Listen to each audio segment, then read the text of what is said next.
ॐ विश्वं दर्पणदृश्यमाननगरी तुल्यन्निजान्तर्गतं पश्यन्नात्मनि मायया बहिरिवोद्भूतं यथा निद्रया यः साक्षात् कुरुते प्रबोधसमये स्वात्मानमेवाद्वयं तस्मै श्रीगुरुमूर्तये नमः इदं श्रीदक्षिणामूर्तये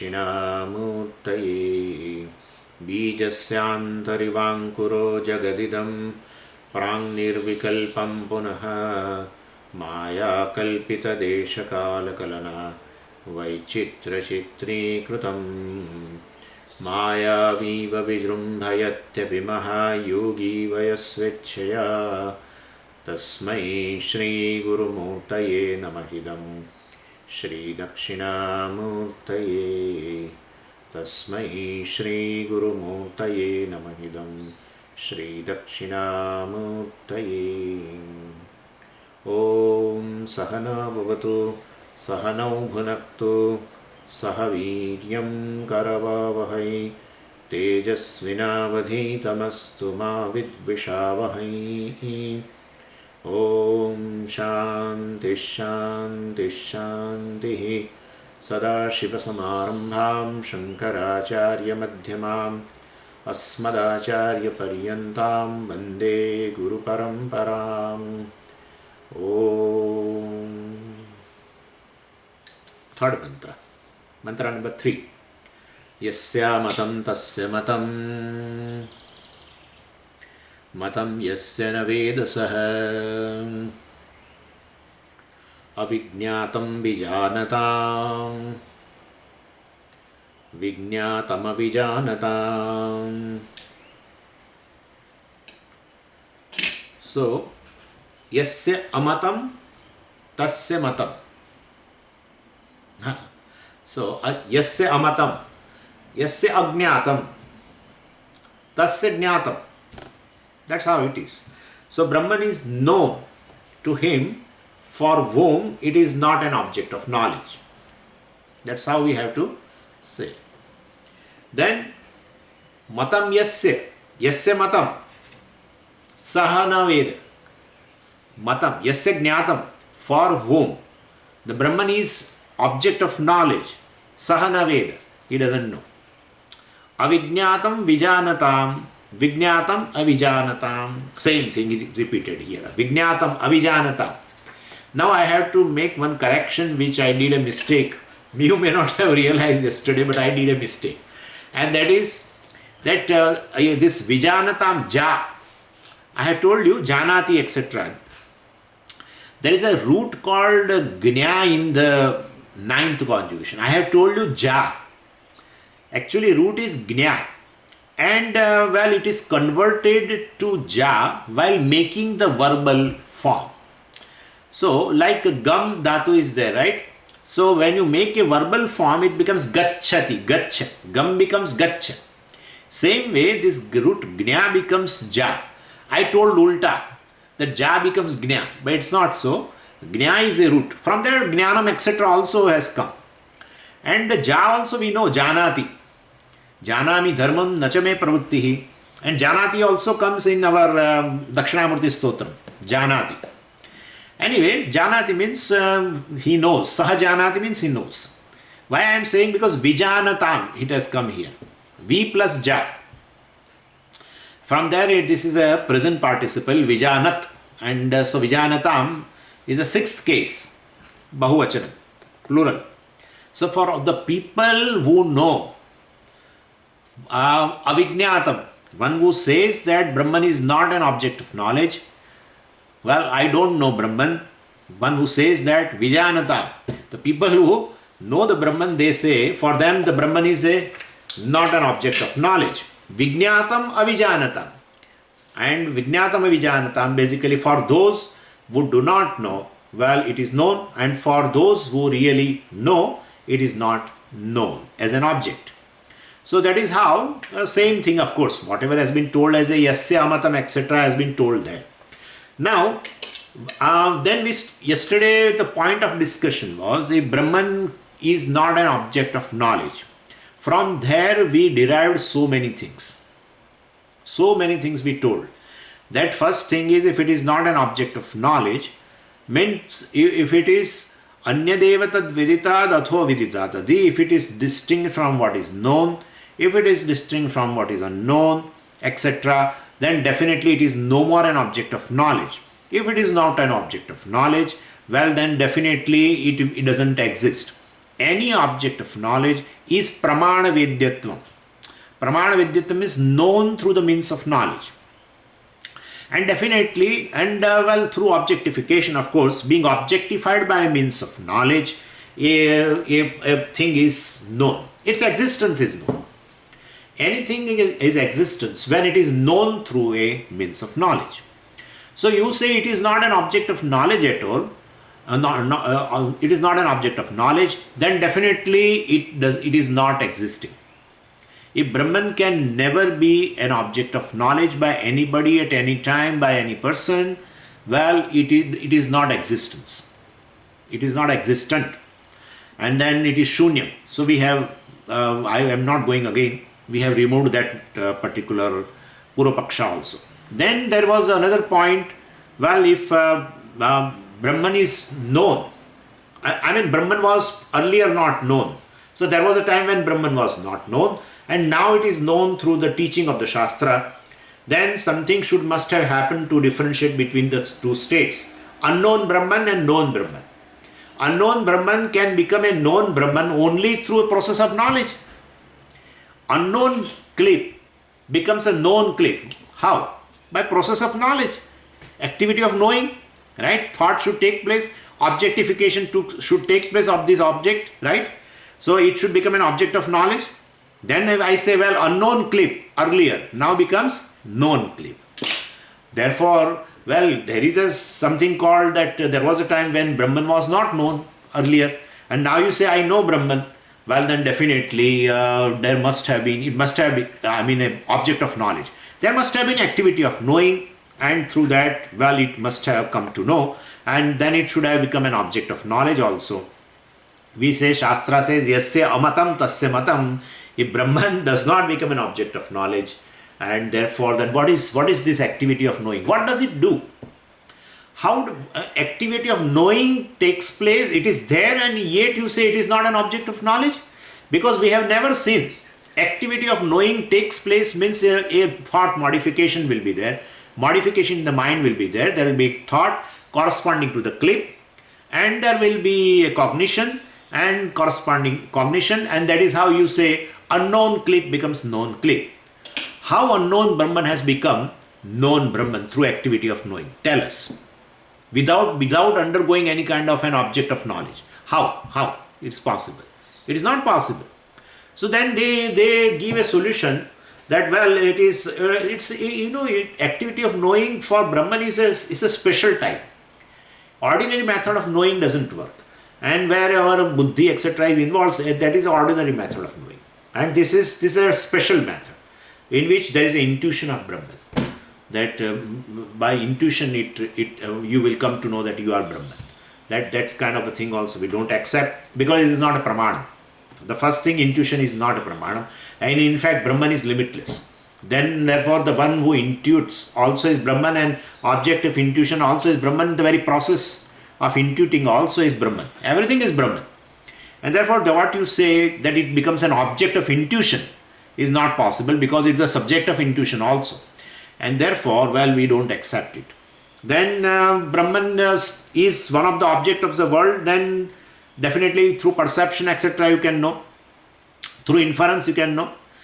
And therefore, well, but it doesn't work that. They do not have any access to the Brahman. And so basically, because yat chakshusha na pashyati, yena chakshumshi pashyati, yat chakshusha, yat shrotrena na shunoti, etc. Yat manasa na manute. And therefore perception, inference, nothing works for knowing Brahman. It is not an object of knowledge through perception, through inference.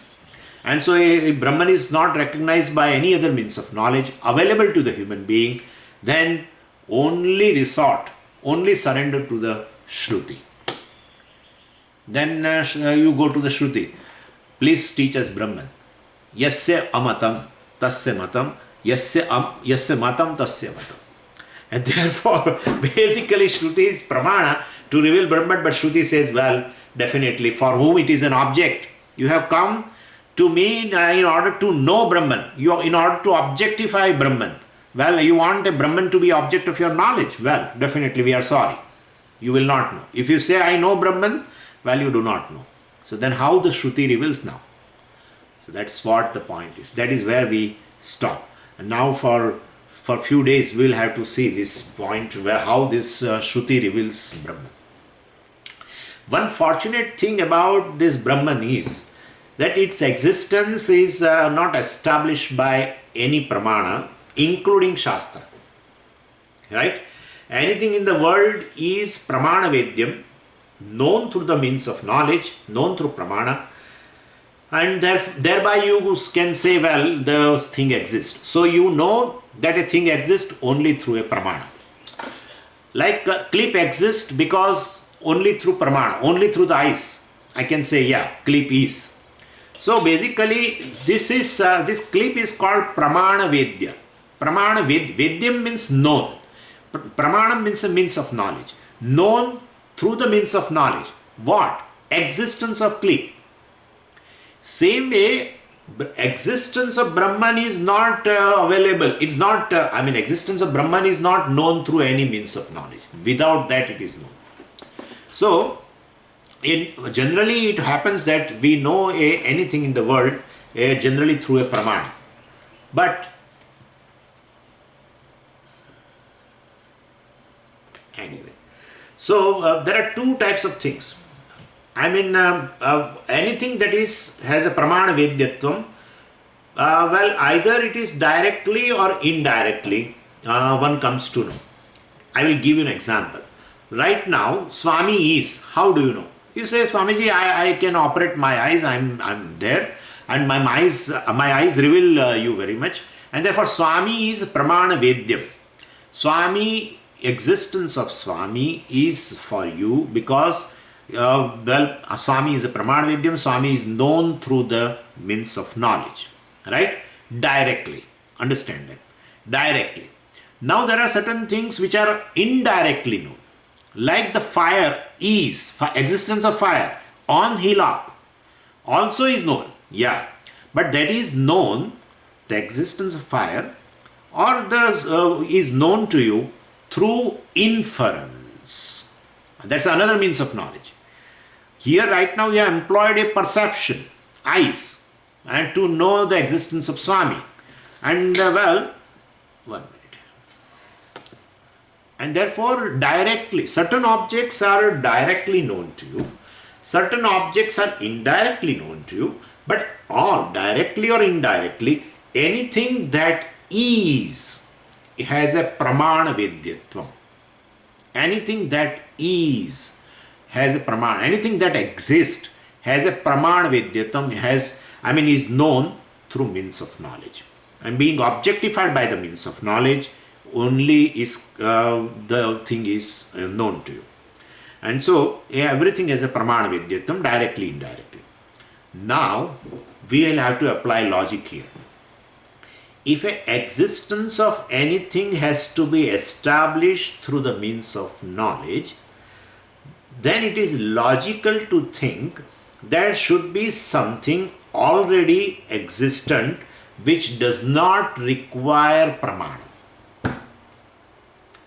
Once again I repeat, if existence of anything, has to be established by a means of knowledge, pramanam, then it is logical to think that there should be something which is existence, definitely does not require pramanam.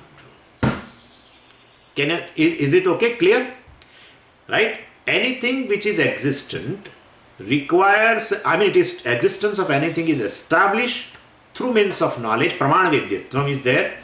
Therefore, it is logical to think that there should be something existent, already existent, which does not require to be established by pramana. There is something, what I want to convey is, there is something whose existence is established without means of knowledge. Without means of knowledge. It is already existing. Without operating means of knowledge. It is already existing. Generally, thing is existing when I operate the means of knowledge. If I don't operate the means of knowledge, clip is not there for me. Clear? Is it clear to you? So this too, I mean this thing, we are doing a logic here. If basically means of knowledge establishes means of knowledge establish the existence of a thing, then there must be something which is already existent, and well, it doesn't require pramana. Okay, and therefore only then that thing can employ pramanam and to know everything else.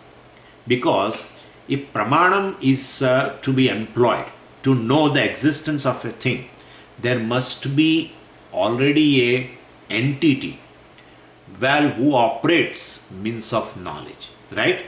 The one who operates the means of knowledge should be present before operation of means of knowledge. If it should be present even before operation means of knowledge, it is already existent. It is already existent, and whose existence is not established by the means of knowledge. So basically, a conscious being who is operating the means of knowledge, is already existent, which employs the means of knowledge to know everything else in the creation, to establish the existence of everything in the creation. So where you don't require pramana, means of knowledge, for establishing the existence of a given thing, then that thing must be self-existent. Clear now, this much? Is it clear or not clear? Existence of this thing is established by means of knowledge. But who employs the means of knowledge? If something must be there to employ the means of knowledge, then that thing must be existing even before operation of means of knowledge. Then who has established the existence of that? Oh, it doesn't require any means of knowledge, right? It doesn't require any means of knowledge, and therefore it is self-existent. This is not self-existent. His existence is established by the means of knowledge. It is not self-revealing, not self-existent. It requires a pramana. It requires a means of knowledge. Definitely means of knowledge also is required, and the knower also is required. But the knower is something, or the conscious being is something, who really does not require any means of knowledge in order to establish its existence. In fact, it is right there even before operating the means of knowledge. And therefore, definitely this Atma is something which is, Atma means here the conscious being is something, it doesn't have pramana vedyatvam. Yeah. So this is how Brahma Jnanam takes place. We are in the process, and this is a very, very baseline. This is the baseline that, I am the one whose existence is not established by any means of knowledge. In fact, I am there even before I employ any means of knowledge to know anything other than myself. And therefore, if existence of the Atma, that self, who gathers knowledge as a knower, is also to be supposed established by pramana, then who will employ that pramana to know that knower? Therefore, the existence of the knower has to be established independently, without any means of knowledge.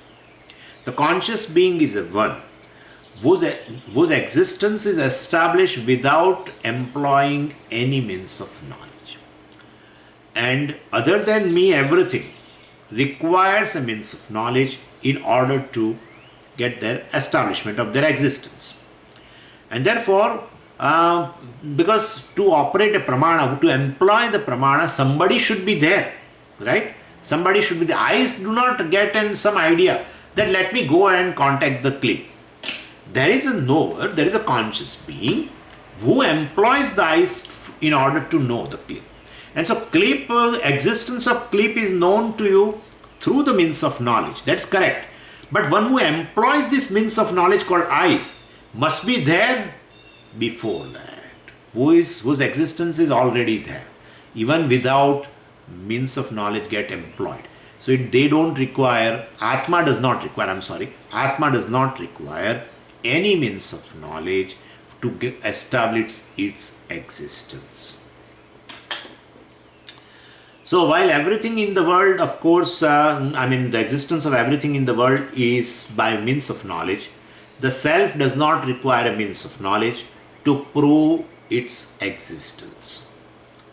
Or else Swamiji tells sometime like this: self proves the existence of itself. Self proves the existence of itself. Self need not be at all proven, right? Existence of self need not be proven because self is self-existent. Or else you can say self proves its own existence. This does not prove its own existence. One who proves one's own existence is a conscious entity. One definitely requires a conscious being in order to prove its existence through the means of knowledge is inert thing.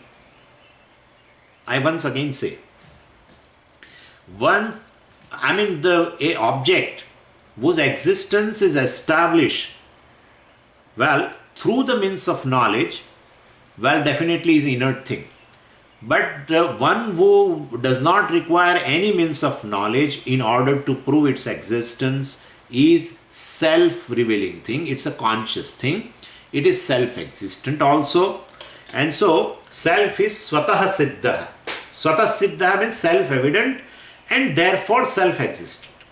It is self-revealing and therefore it is self-evident, self-existent also.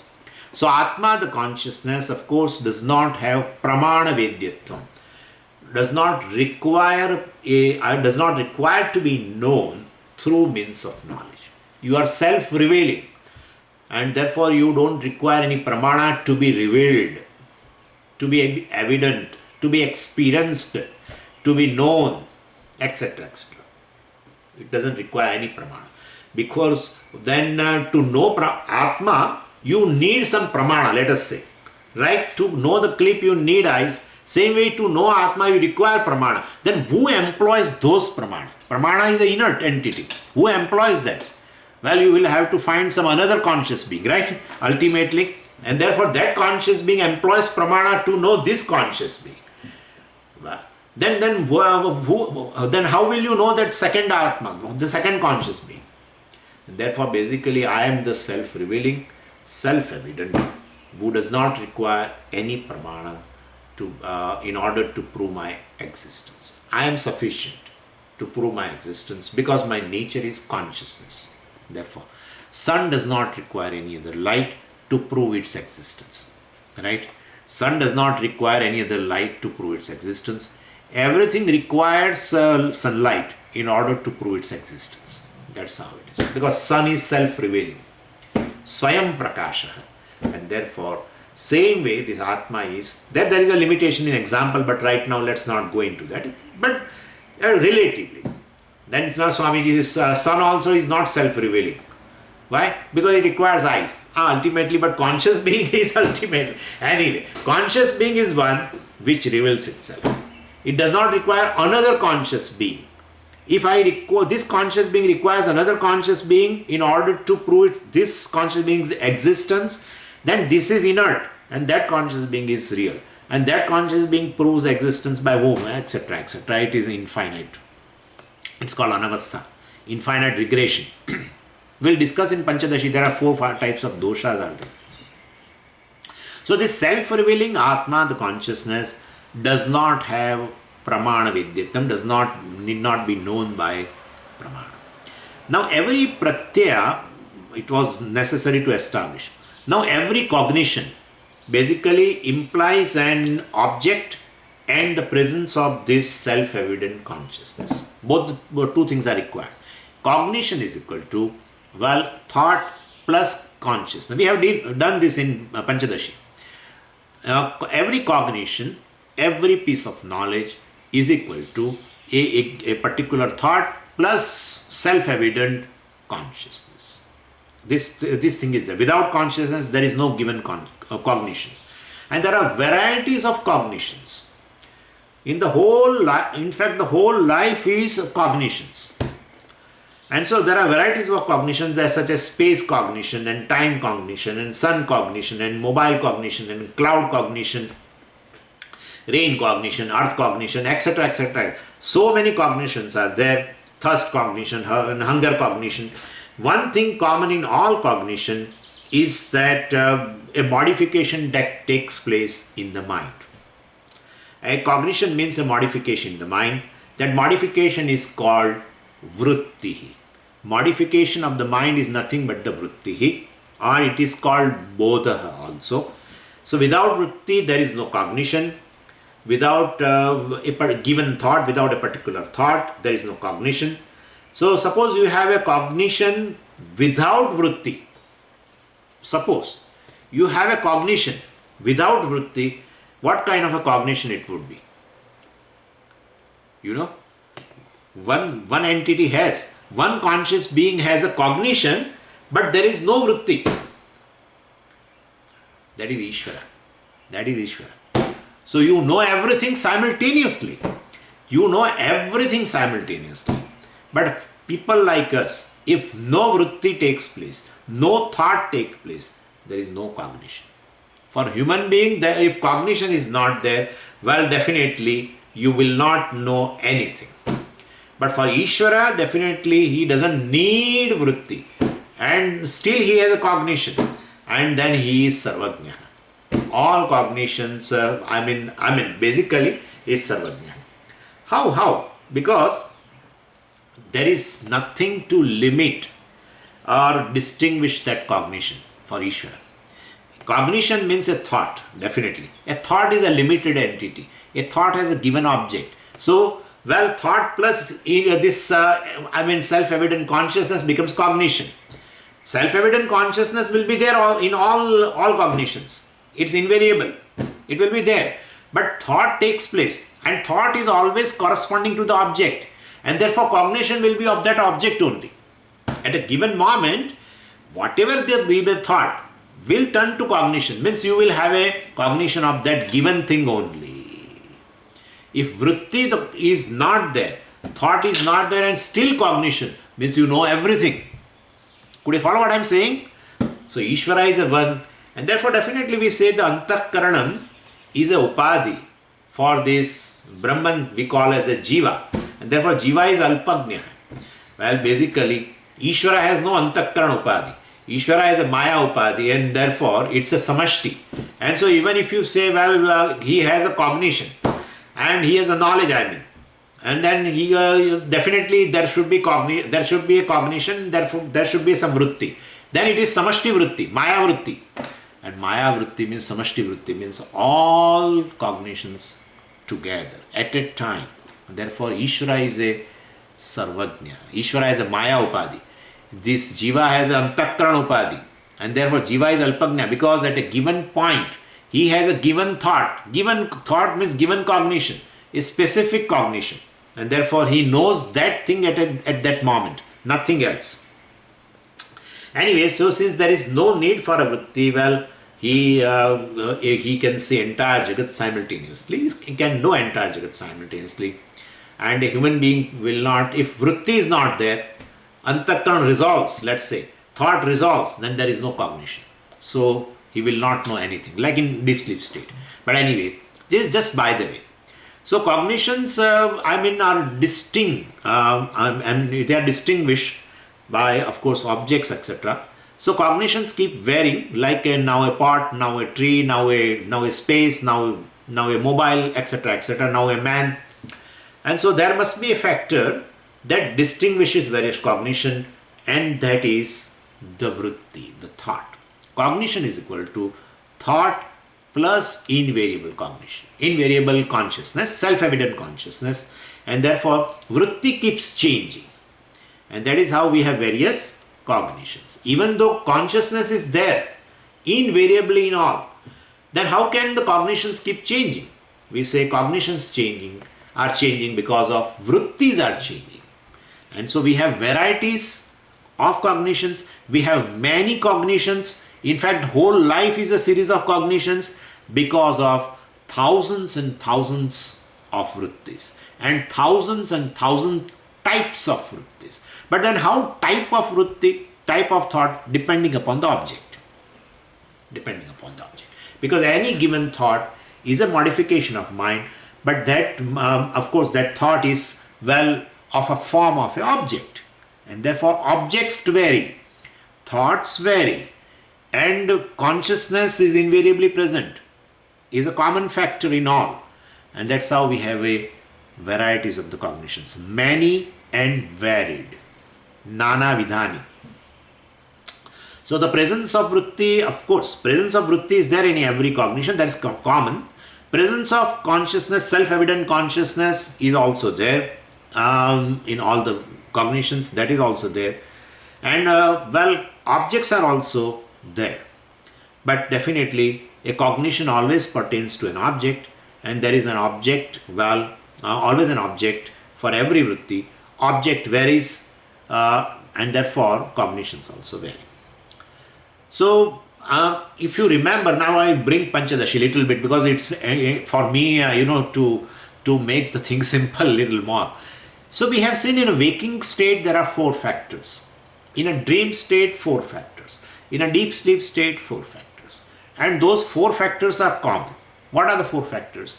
Well, perception is common in waking state, right? Perception is common. Perception is there means, well, definitely we will say perception or cognition. So definitely then thought is there. Object is there. Waking object. Waking state of object. And invariable, that self-evident consciousness is there. Right? So perception, thought, object and invariable consciousness. And if you don't want 4, let's keep 3. Thought, object, waking object and self-evident or invariable consciousness. Same way in a dream. Same. There also thought, object and self-evident consciousness. Deep sleep state also thought, object and invariable consciousness. But Swamiji, what is the thought in deep sleep state? I have already discussed this. That's a Karana Sharir Vritti, and object also is there. What is the object? Blankness, ignorance is there. So there is, there is no thought. If you say there is no thought in the deep sleep state, also is a thought. Anyway, so that is thought of blankness is there. Basically, anyway. So this is how these factors are common. What I'm saying is the self-evident consciousness, which is invariably present in all the 3 states of experiences, is present in every vritti, also in every cognition.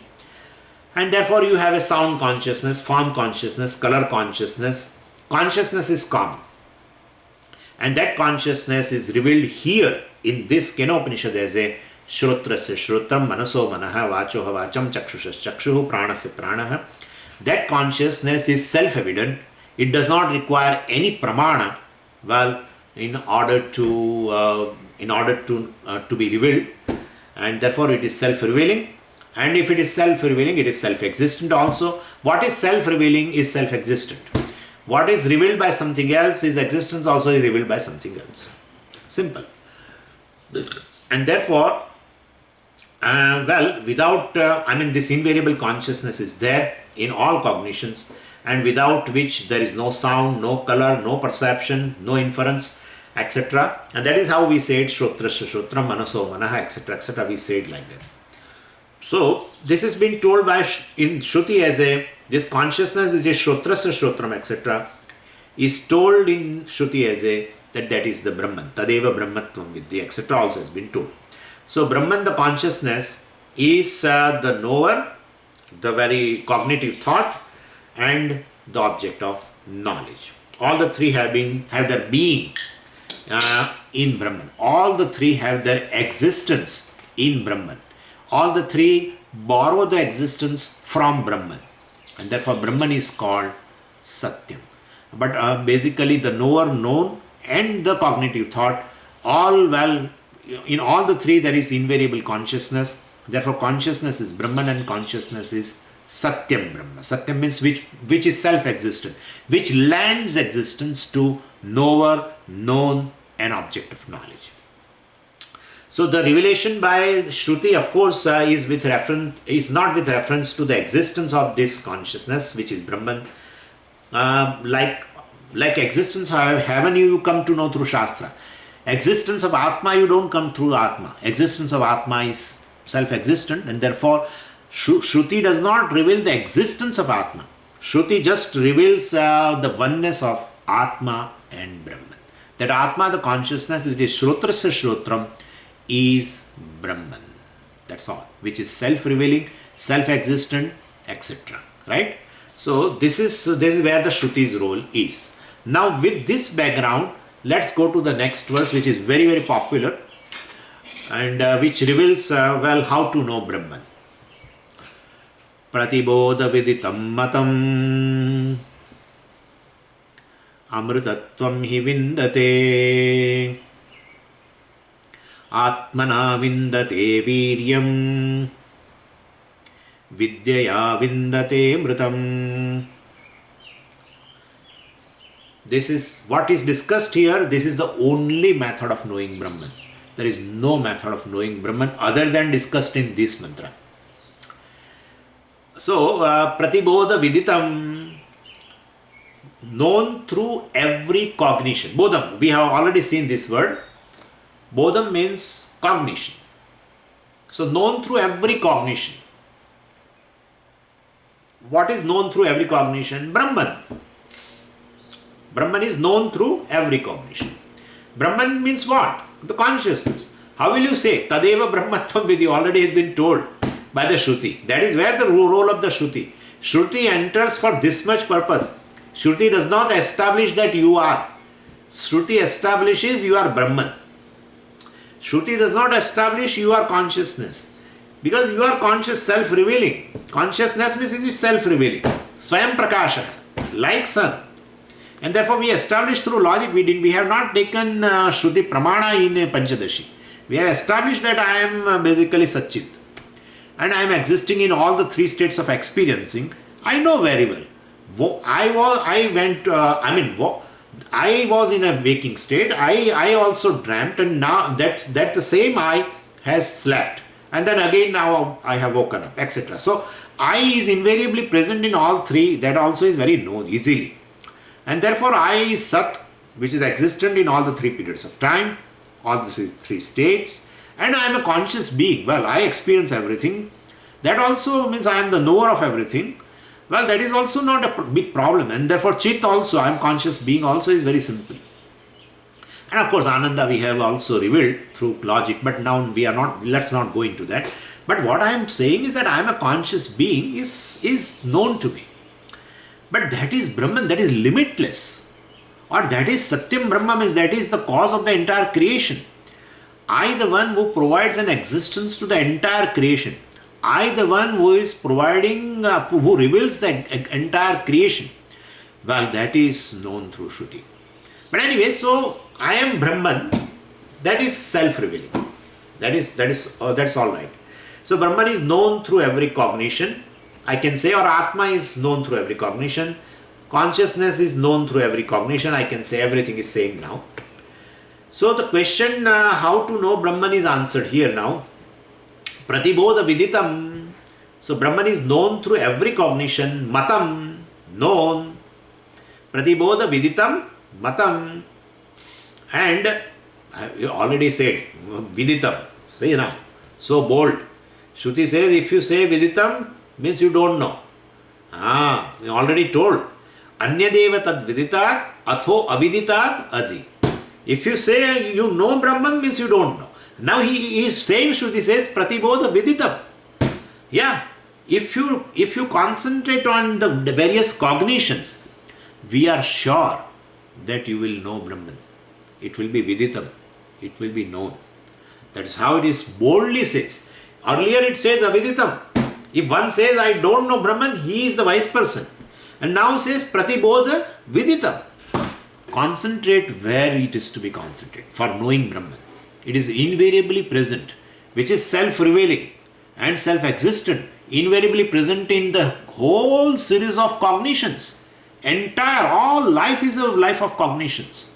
All the time, all the states. It is invariably present.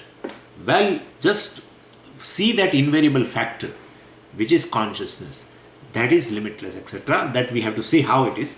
So, pratibodha viditam matam known amrutatvam hi vindate. Well, one indeed gains immortality through that cognition. From that cognition, one gets immortality. And then atmana vindate viryam. This is very profound statement. One gains the capacity to know by oneself. Here, viryam means a capacity to know by oneself. Vidya vindate amritam. One gains immortality by knowledge. This is the translation. So, pratibodha viditam means Brahman is known through every cognition. Brahman is viditam, pratibodha. Bodham, bodham, prati. Brahman is known through every cognition. Pratibodham means every cognition. Bodham, bodham, bodham, bodham, bodham, bodham, bodham, bodham, bodham is equal to pratibodham. That's how it is. Pratyaksham means what, Prati plus aksham, pratyaksham. Aksham, aksham, aksham, aksham, aksham, aksham, prati. Pratyaksham. Really? And paroksham. Akshanaha param. Paroksham. That's how it is. So, aksham, aksham, prati. Aksham means sense organ. Sense organ. So, aksham, aksham, prati. What is available to the every sense organ all the time is pratyaksham. What is pratyaksham? This creation. Right? But this creation, this Jagat is available to every sense organ, either of the sense organ. It is available to the eyes, it is available to your ear, it is available to your, skin, and therefore this Jagat is called Pratyaksham. It is available to all the sense organs, all the time. Aksham, aksham, aksham, aksham, aksham, prati. Same way pratibodha, pratibodham. Pratibodha viditam is pratibodham viditam, etc. So, well, definitely it is bodham, bodham, bodham. And bodham is equal to cognition. And we have seen that cognition is equal to thought plus self-revealing consciousness. Anyway, so Shastra does not reveal the existence of this unknown Brahman. Shastra corrects the mistake, just corrects the mistake about this self-revealing Atma. As you think it, that self-revealing Atma, self-revealing consciousness, you think that it is a subject to all limitations.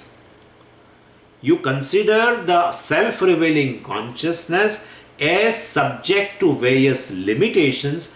Shastra just knocks off, telling that is self-revealing consciousness is Brahman, limitless. By telling it limitless, it tells us to drop all the limitations pertain to the I, the subject, the self-revealing consciousness. That's all. That's what the job of a Shastra is.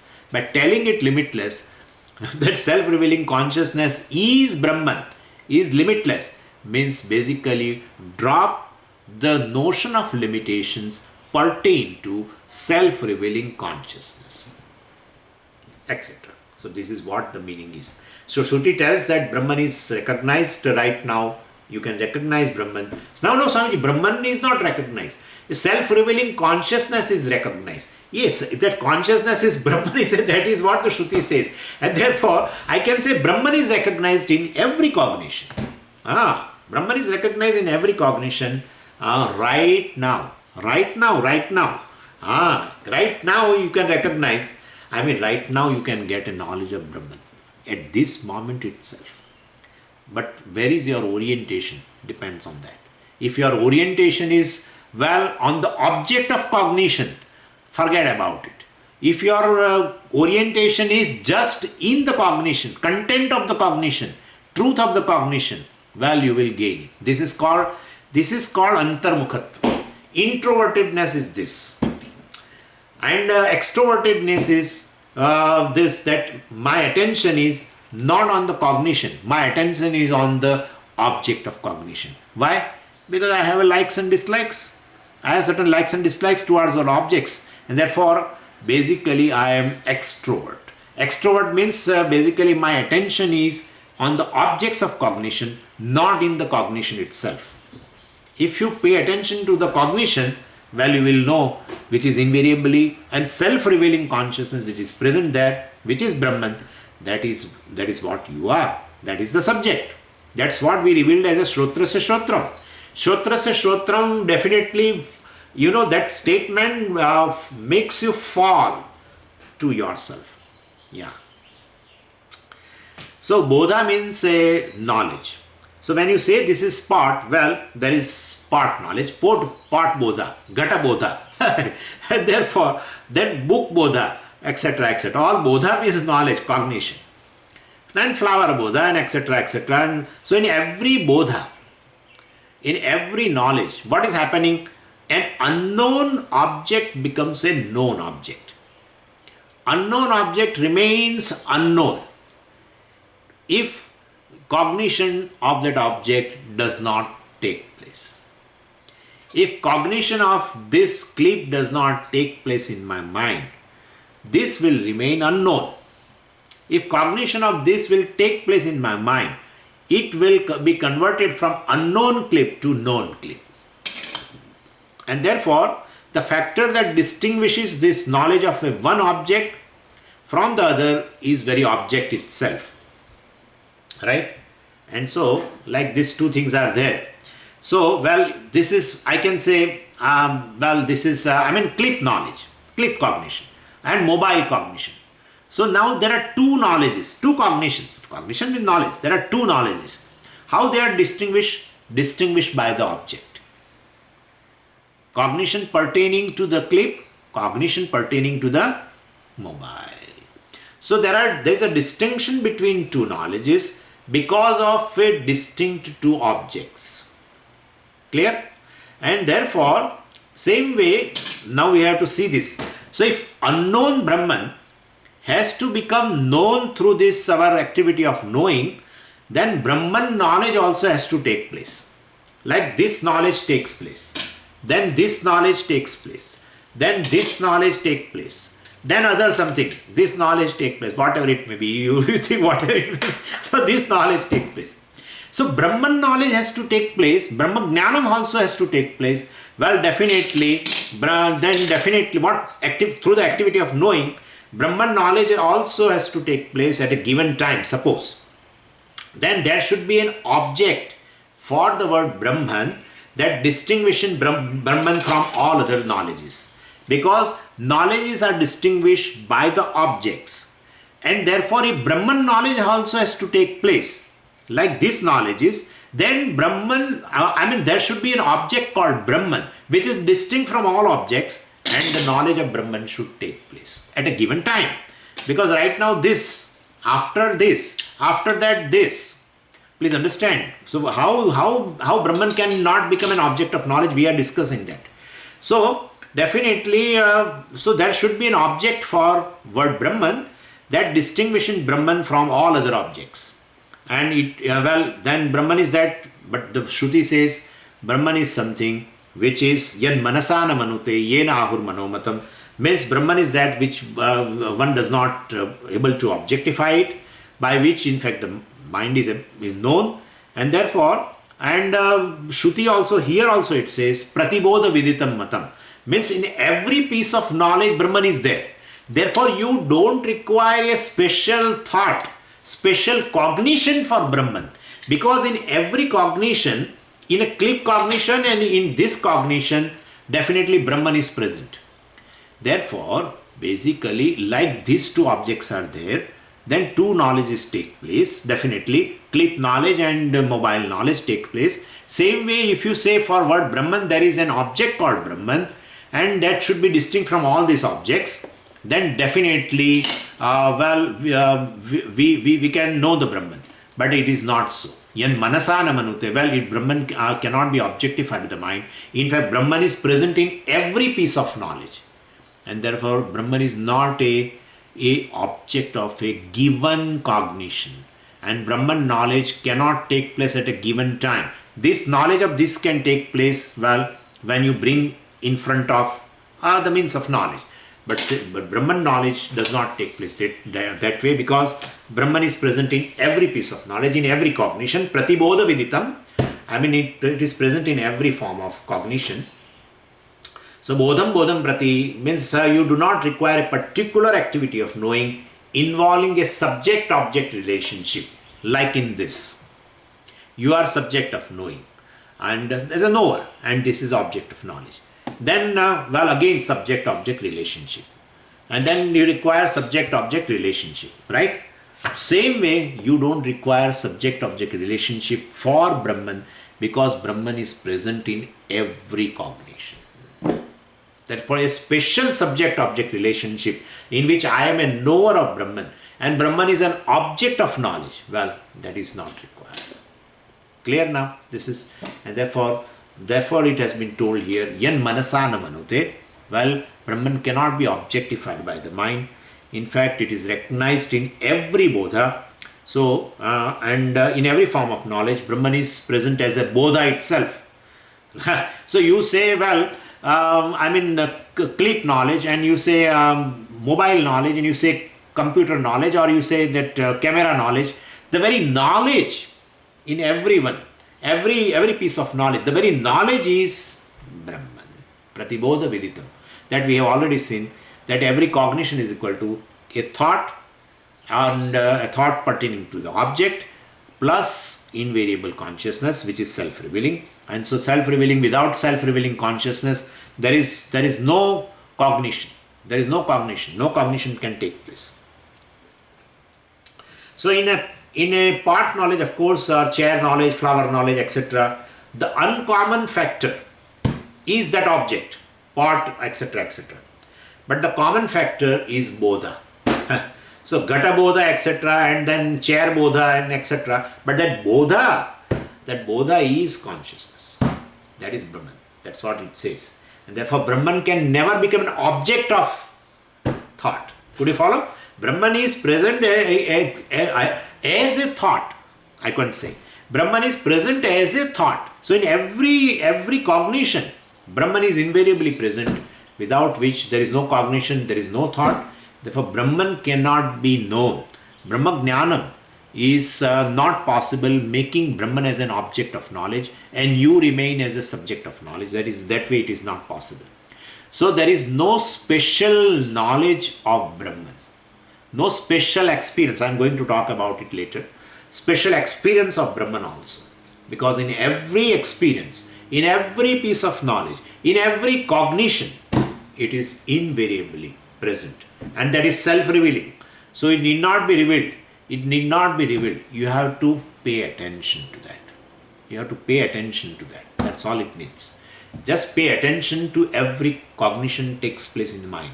And you find something invariably present, without which even a thought is not there, without which a cognition is not there, without which an object of knowledge is not there. Well, the very knowledge cannot take place.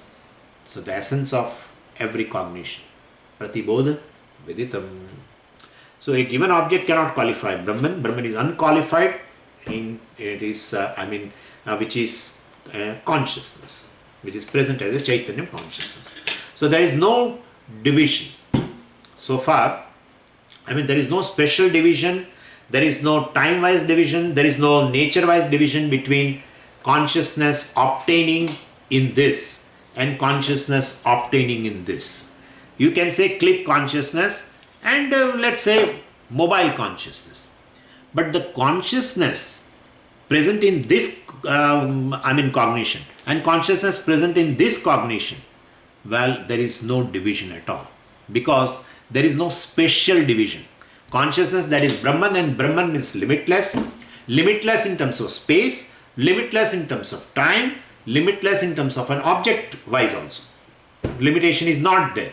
And therefore, in fact, therefore it is present here and it is present there. Brahman is unqualified or consciousness is unqualified, and therefore it is like space. Unqualified space. It is like unqualified space in which all objects are there and objects come and go. Same way in every cognition, the consciousness is present, in fact, like space, which is limitless, in which varieties of the thoughts takes place. or varieties of the thoughts pertaining to objects takes place, but Brahman remains invariably same. So exactly, so consciousness always is, and it does not come into existence at a given time, because it is time-wise limitless, it is timeless. And so the question, when will I come to know consciousness or Brahman, has no validity at all.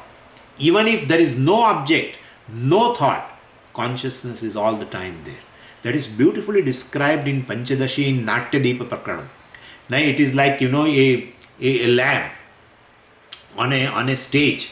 It's like a big theater, and in a theater there is a big stage, and in which there is a huge lamp which illumines not only the all actors etc. in a stage. It it illumines entire whole audience, and it illumines all the other things also. It's such a huge lamp.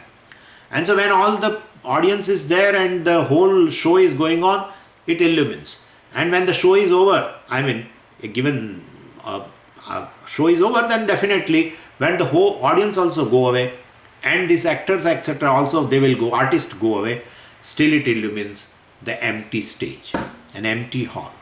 Same way, this consciousness is all the time present in all cognitions. If there is no cognition, well, still consciousness shines. So it is always is. So there is no question of when will I come to know consciousness, has no validity, because consciousness does not go away at any time. And so definitely this consciousness is adhishthanam, or basis or content of any bodha. In this manner, of course, Brahman matam bhavati. Brahman is known as the subject, as the very content of everything, as a self-revealing consciousness. There is no other way of knowing Brahman. There is no other way of knowing Brahman. So, well, we do accept that there was a time when one did not know Brahman, even though it is the truth of knower, known everything. But unlike an object, well, it is not away from you, which will fall within within the scope of your perception. This was away from you. Now it has fallen within the scope of your perception, and that is how you come to know. Well, Brahman is not like that. Brahman is all the time self-revealing, present. It is limitless, and therefore it is all the time there. Well, at any time it has not gone away, at any place. Because if it is a limited thing, it can go away and come back. Then definitely you can say that at a given time I came to know Brahman. Brahman is all the time there, which is timeless and limitless. And therefore you can say, well, I have ignorance of that self-revealing consciousness or Brahman. But there is no remoteness of Brahman with the possibility of becoming an object for you to know, which is not there. That's not there. Can you follow now? And therefore this is the only way of knowing Brahman. Pratibodham viditam. Pratibodham viditam. In every bodha, you know you are an invariable consciousness which is limitless. All objects come and go in you. You don't go anywhere. You don't go anywhere. You are limitless and self-revealing and self-existent consciousness. Everything else borrows existence. The thought borrows existence from you. Cognitive thought borrows existence from you. Object of cognition also borrows existence from you. And the knower also. The knower also borrows existence from you. Knower, known, and a thought, cognitive thought or knowledge. All the three borrow existence from you. You are self-revealing Brahman. Satyam Brahman. Self-existent Brahman, which is the cause of all the three. Right? Which is the cause of knower, known, and knowledge. This is way we have to understand. We'll discuss. It will take some time to discuss completely, so we'll see tomorrow. Om Purnamadav Purnamidam Purnat Purnamudachyate Purnasya Purnamadaya Purnameva Vashishyate. Om Shanti Shanti Shanti. Harihi Om Shri Gurubhyo Namaha. Harihi Om.